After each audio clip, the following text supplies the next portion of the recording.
एक जमीन जिस पर सदियों तक एक ऐसा बादशाह हुक्मरानी करता रहा जो सिर्फ ताज का नहीं, खुदा होने का दावा करता था।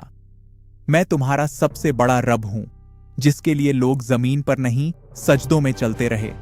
और फिर एक ऐसी रात जब उस बादशाह की नींद एक ख्वाब ने छीन ली, और जब मौत उसके सामने आई तो वो पानी की एक बूंद का भी मुकाबला ना कर सका। अल्लाह ने उसके जिस्म को जमीन में दफन होने से भी रोक लिया और कयामत तक उसको इबरत का निशान बना दिया। मिस्र उस दौर का सबसे ताकतवर मुल्क, नील के किनारे बसे शहर जहां फसलें सोना उगलती थीं, बाजार भरे हुए महल पत्थर के नहीं गुरूर के बने हुए, और इन सब के बीच एक शख्स फिरौन। उसका हुक्म सिर्फ कानून नहीं था, अकीदा था। लोग सिर्फ उसकी बात नहीं मानते थे, उसकी बात पर ईमान रखते थे। वो कहता था, मैं तुम्हारा सबसे बड़ा रब हूं, और मिस्र खामोश रहता था। इसी मिस्र में एक कौम ऐसी भी थी जो रोशनी नहीं देखती थी। बनी इज़राइल उनके घर अलग थे, उनका लिबास अलग, उनकी जिंदगी अलग, और जोर लगाओ उन्हें गुलाम बना दिया गया। उनके मर्द सुबह से शाम तक पत्थर उठाते, महल बनाते और रात को थकाए हुए गिर जाते। उनकी औरतें सिर्फ जिंदा रखी जाती थीं ताकि गुलामी का सिलसिला चलता रहे। फिरौन ने जानबूझकर इस कौम को कमजोर रखा, ब्लडी सिविलियंस, क्योंकि जो कौम कमजोर हो वो कभी तख्त को नहीं हिला सकती। समझदार के लिए सिर्फ इशारा काफी होता है। तफसीर इब्ने कसीर के मुताबिक एक रात फिरौन ने ख्वाब देखा। उसने देखा कि बैतुल मुक़द्दस की तरफ से एक आग निकली जो मिस्र के घरों को जला रही थी, लेकिन बनी इज़राइल के घर महफूज थे। फिरौन हरास होकर उठ बैठा। ये पहली मर्तबा था जब उसने खुद को कमजोर महसूस किया। उसी रात नजूमी और इल्म गैब का दावा करने वाले दरबार में बुलाए गए। ख्वाब सुनाया गया और फिर वो जुमला बोला गया जो तारीख बदल देता है। बनी इज़राइल में एक लड़का पैदा होगा जो तेरी सल्तनत के जवाल का सबब बनेगा। यहीं से फिरौन का गुरूरत में बदलने लगा। डर जब दिल में आ जाए तो अक्ल चली जाती है, और जब अक्ल चली जाए तो जुल्म पैदा होता है। फिरौन ने सोचा, मसला पैदा होने से पहले खत्म कर देते हैं, और फिर वो हुक्म लिखा गया जो कानून नहीं कत्लनामा था। फिरौन ने कहा, बनी इज़राइल के हर नए पैदा होने वाले लड़के को मार दो। शहर शहर तलवार चली, माओं की गोद उजड़ी, हजारों मासूम जान से गए। इसी जुल्म के दौर में मूसा अलैहिस्सलाम पैदा हुए। उनकी वालिदा हर पल खौफ में रहती थी। तब अल्लाह ने कहा, इसे दूध पिलाओ, और जब खतरा महसूस हो तो इसे दरिया में डाल देना और डरना नहीं, हम इसे तुम्हें वापस लौटा देंगे। तफसीर के मुताबिक उस माँ ने खामोशी से मूसा अलैहिस्सलाम के लिए एक संदूक तैयार किया और उसे दरिया में रख दिया। दरिया बह रहा था और उस पानी पर एक छोटा सा संदूक। मूसा अलैहिस्सलाम की वालिदा ने अपनी बेटी से कहा, दूर से देखते रहना, मगर पास मत जाना। वो बहन छुप कर चलती रही। आखिर वो संदूक पहुंच गया फिरौन के महल के किनारे। फिरौन की बीवी हजरत आसिया जब संदूक देखती हैं तो उसे खुलवाया जाता है, और जैसे ही उनकी नजर उस बच्चे पर पड़ती है, अल्लाह उनके दिल में रहमत डाल देता है। वो फौरन कहती हैं, उसे कत्ल ना करो, शायद यह हमारे लिए फायदेमंद हो या हम उसे बेटा बना लें।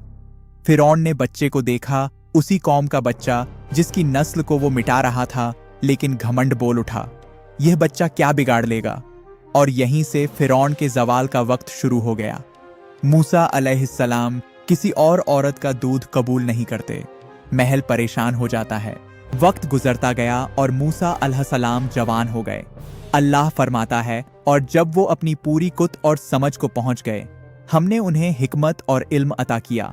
एक दिन मूसा अलैहिस्सलाम शहर में आए और वहां दो मर्द, एक बनी इज़राइल से और एक मिस्री, दोनों लड़ रहे थे। बनी इज़राइल का आदमी चीख कर बोला, मेरी मदद करो। वो आवाज सीधी मूसा अलैहिस्सलाम के दिल में लगी। मूसा अलैहिस्सलाम आगे बढ़े। उन्होंने एक मुक्का मारा, मिस्री जमीन पर गिरा और फिर उठा नहीं। मूसा अलैहिस्सलाम समझ गए यह कत्ल हो गया और अल्लाह से माफी मांगी। अल्लाह फरमाता है, फिर हमने उन्हें माफ कर दिया, लेकिन मिस्र ने माफ नहीं किया।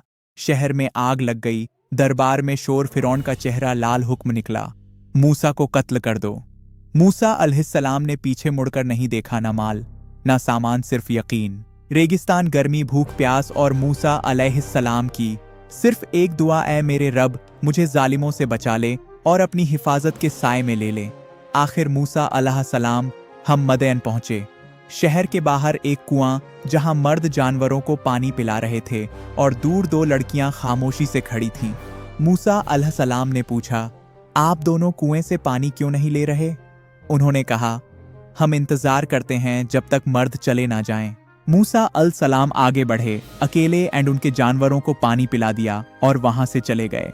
फिर एक पेड़ के साए में बैठकर कहा, ऐ मेरे रब, जो भी भलाई तू मुझ पर उतारे मैं उसका मोहताज हूं। वो बुजुर्ग हजरत शोएब अलैहिस्सलाम थे। शोएब अलैहिस्सलाम ने कहा, डरो मत, अब तुम जालिमों से महफूज हो। हजरत शोएब अलैहिस्सलाम ने कहा, मैं अपनी बेटी का निकाह तुमसे करना चाहता हूं। मूसा अलैहिस्सलाम ने कबूल किया। यह 10 साल कोई आम साल नहीं थे। बकरियां चराना, तन्हाई, सब्र, रहमत। मिस्र का शहजादा अब चरवाहा था और अल्लाह यहीं से नबी बनाता है। जब मुद्दत पूरी हुई, मूसा अलैहिस्सलाम अपनी बीवी के साथ मिस्र की तरफ रवाना हुए। रात का वक्त, सर्दी सहरा, और फिर मूसा अलैहिस्सलाम ने दूर पहाड़ पर एक रोशनी देखी, लेकिन वो आग नहीं थी। जब मूसा अलैहिस्सलाम करीब गए, आवाज आई, ए मूसा। मूसा अलैहिस्सलाम का जिस्म कांप गया। मैं ही तेरा रब हूं, अपने जूते उतार दो, तू मुकद्दस वादी दुआ में है, मैंने तुझे चुना है। अल्लाह ने फरमाया, फिरौन के पास जाओ, वो सरकश हो चुका है। तुम्हारी लाठी एक निशानी है और हमने इसमें एक खास ताकत रखी है। और मूसा अलैहिस्सलाम ने कहा, ऐ रब, मेरी जुबान में गिरा है, मेरे भाई हारून अलैहिस्सलाम को मेरा मददगार बना दे। अल्लाह ने फरमाया, तेरी दुआ कबूल की गई। और फिर मूसा अलैहिस्सलाम अपने भाई हारून अलैहिस्सलाम के साथ फिरौन के महल में गए। फिरौन उसी वक्त अपनी तकब्बुर भरी मुस्कुराहट के साथ कहता है, तुम्हारा रब कौन है?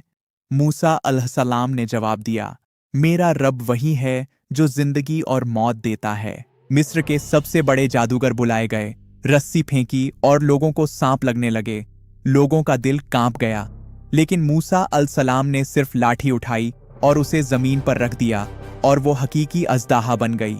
वो अजदहा ने जादूगरों के नकली सांपों को निगल लिया। जादूगरों ने कहा, ये जादू नहीं, ये अल्लाह की कुत है। वो सब सजदे में गिर गए। अल्लाह ने फिरौन और उसकी कौम को अजाब की पहली निशानी भेजी। तूफान भेजा गया, फिर टिड्डियों का अजाब जिसने जमीन की हर हरी चीज को खा लिया, कोमल लोगों के जिस्म पर चिपक गया। हर कोने से मेंढक निकलना शुरू हुए और मिस्र का पानी लाल रंग का हो गया। मछलियां डूब गईं, पानी गंदगी से भरा हुआ। और फिरौन फिर कहता, ये सब मूसा का जादू है। समंदर उनके सामने काफी गहरा नजर आता है। बनी इजराइल के लोग कहते हैं, हम फंस गए। मूसा अलैहिस्सलाम ने कहा, हरगिज नहीं, मेरा रब मेरे साथ है। अल्लाह ने हुक्म दिया, अपनी लाठी से पानी को मारो। पानी 2 हिस्सों में बट गया, 2 दीवारें उठीं, बीच में सूखा रास्ता निकल आया। लोग चीख उठे और बनी इजराइल का ईमान मजबूत हुआ। फिरौन और उसकी फौज ने वो रास्ता देखा, वो भी अंदर चले गए। अल्लाह ने हुक्म दिया, पानी दोबारा मिलकर समंदर को बंद कर दो। पानी घर जैसे गिरता चला गया। लहरों ने फिरौन और उसकी फौज को हर तरफ से घेर लिया। जब उस वक्त उसका आखिरी वक्त आया, फिरौन की नजर खुली और उसने कहा, मैं ईमान लाया उस रब पर जिसे बनी इजराइल ने माना। लेकिन उस वक्त उसका ईमान कबूल नहीं हुआ। अल्लाह ने फरमाया कि आज हम तेरा जिस्म बचाएंगे ताकि वो सबके लिए इबरत बने। इस वाकया ने दिखाया कि दुनिया का सबसे बड़ा घमंड भी सिर्फ एक इंसानी मौत का शिकार है।